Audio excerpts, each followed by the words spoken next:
Bem-vindos a mais um vídeo do canal Pensa Pra Mim. Vamos iniciar nossa análise de hoje?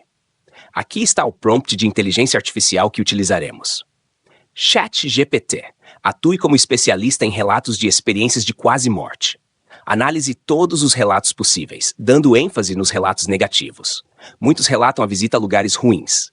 Dê as características em comum desses lugares e trace uma descrição geral. Nesta análise, considere apenas a opinião das pessoas em seus relatos, ignorando as opiniões científicas num primeiro momento.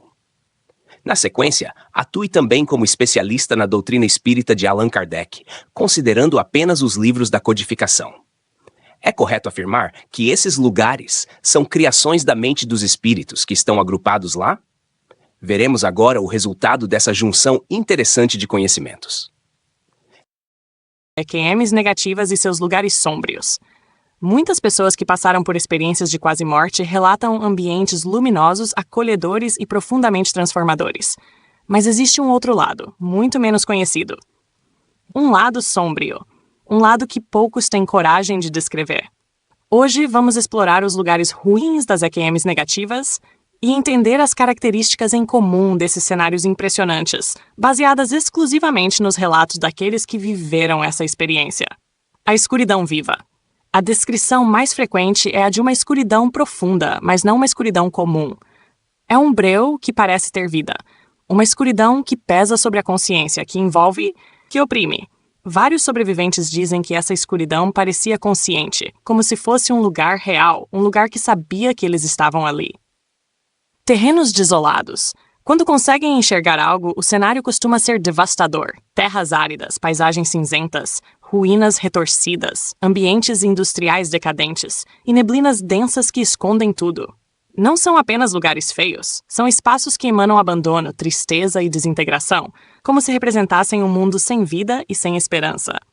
Ecos de sofrimento. Outro elemento recorrente são os sons. Gritos, lamentos, vozes distantes pedindo ajuda, ou apenas um murmúrio angustiante, como de almas que sofrem sem fim.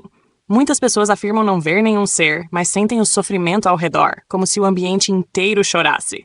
Seres deformados ou hostis. Em alguns relatos, aparecem figuras sômbrias, vultos, silhuetas humanoides distorcidas, olhares vazios. Presenças que não atacam fisicamente, mas emitem medo, ameaça e desespero. Para quem vivencia, não é possível saber se são espíritos, se são projeções ou algo simbólico. O fato é que a sensação é de hostilidade. Atração e aprisionamento. Um dos aspectos mais angustiantes é a sensação de ser puxado para baixo, como se uma força invisível arrastasse a pessoa para regiões ainda mais profundas. A dificuldade para se mover ou para escapar. Alguns sobreviventes dizem que o ambiente parecia grudento, pesado, denso, como se o lugar quisesse mantê-los ali. Perda de identidade. Nos relatos mais intensos, aparece um medo maior do que qualquer dor física. O medo de deixar de existir. A sensação de que o eu está se dissolvendo, que não há mais sentido, que o tempo não existe, que nada importa e que aquele estado pode durar para sempre. Essa é, para muitos, a pior parte da experiência. Barreiras, fronteiras e limites. É comum que esses lugares pareçam ter muros, abismos, portas fechadas, como se fossem regiões de confinamento, zonas que o experienciador não consegue ultrapassar.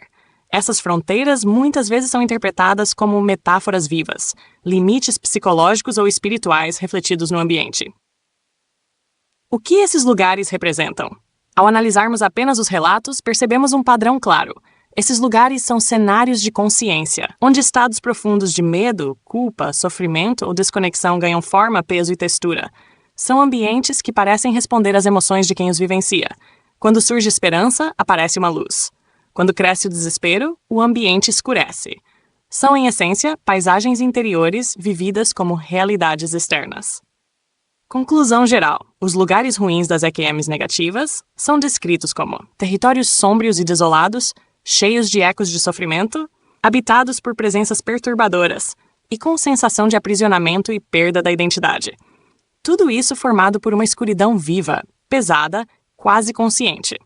Essas descrições atravessam culturas, religiões e épocas diferentes e revelam uma dimensão profunda da experiência humana, onde o lado oculto da consciência se manifesta com uma intensidade que poucos imaginam. Mas afinal, O que são esses lugares? Seriam esses lugares sômbrios das EQMs negativas, criações da mente dos espíritos que estão presos ali? Para responder essa pergunta, vamos unir os relatos de experiências de quase-morte com os ensinamentos da doutrina espírita codificada por Allan Kardec. A pergunta é direta e extremamente importante. E quando analisamos a codificação espírita e comparamos com centenas de EQMs, a resposta é clara: sim. Esses ambientes são criações mentais coletivas, formadas pelos próprios espíritos que vibram em sintonia. E para eles, esses lugares são tão reais quanto o mundo físico. A visão da doutrina espírita, o conhecimento transmitido pelos espíritos é categórico. Deus não cria regiões de sofrimento eterno. Não existe um inferno criado para punir. O que existem são estados de consciência e ambientes que surgem do modo como esses espíritos vivem, pensam e sentem. A codificação espírita afirma: o ambiente do espírito é o reflexo do seu estado moral. E também, o pensamento do espírito cria o seu mundo. No plano espiritual, a mente não apenas percebe o ambiente, ela o constrói. E quando muitos espíritos estão na mesma condição emocional ou moral, suas mentes se somam e geram cenários coletivos, como regiões sombrias e perturbadoras. Como isso aparece nas EQMs? Os relatos negativos mostram ambientes escuros e densos, sensação de aprisionamento, presenças desesperadas e cenários que mudam conforme o estado emocional da pessoa. Quando a pessoa sente esperança, vê luz. Quando se entrega ao medo, tudo escurece. Isso coincide exatamente com os princípios de Kardec. Um mundo espiritual moldado pela vibração emocional do espírito. Esses lugares não são inventados individualmente, mas criados por grupos inteiros de espíritos em sofrimento semelhante. Criações coletivas da mente espiritual. Essas regiões não são metáforas, são mundos reais para quem está neles, mas criados de maneira diferente do mundo físico. É como se milhares de mentes perturbadas criassem juntas um único ambiente. Kardec explica que espíritos inferiores se agrupam por afinidade, suas vibrações se somam, e o resultado são ambientes densos, sombrios ou caóticos. Isso é exatamente o que vemos nos relatos modernos de EQM negativa. Convergência entre Kardec e os relatos de EQM. Na obra O Céu e o Inferno, encontramos descrições de escuridão, ruínas, gritos, seres atormentados e espíritos que não percebem o tempo passar. Esses elementos aparecem também nas EQMs negativas. A experiência é a mesma, só muda o vocabulário. Síntese final. Os lugares negativos vistos em EQMs não são punições divinas nem ambientes eternos. São projeções coletivas de estados espirituais construídas pela vibração dos espíritos que ali se encontram. Quando o espírito melhora, o ambiente deixa de prendê-lo, e ele simplesmente não pertence mais àquela faixa vibratória. Essa visão une de forma coerente os relatos modernos de quase-morte e a doutrina espírita codificada por Allan Kardec.